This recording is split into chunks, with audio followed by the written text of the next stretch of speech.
Hello and welcome. Here's how to pair and unpair your AirPods with your Apple Watch. There are two ways of pairing the AirPods. The first way is to press the crown on the watch. Then this will bring up your grid or list view. Either way, locate Settings. On the next list, scroll down to Bluetooth. And the watch is now searching for a Bluetooth device.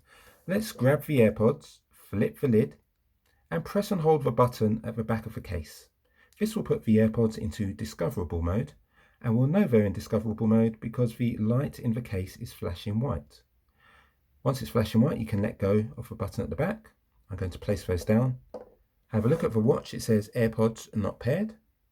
Press that button, and it now says connected. Great. Let's close the case for a second. What we'll do now is unpair. So we'll press the I and forget this device.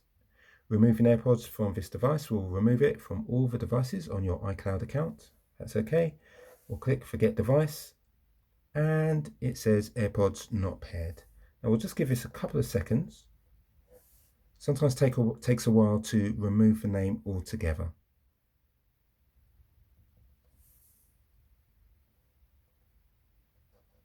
Okay, you can see that it's gone. So let's go to the second way of connecting, and that is to swipe up from the bottom of the screen, locate the AirPlay icon on this panel here, and go to Connect Device.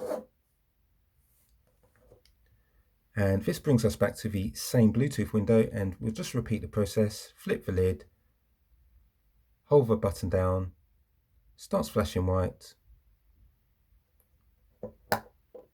The watch will continue searching, and after a short while, it will connect.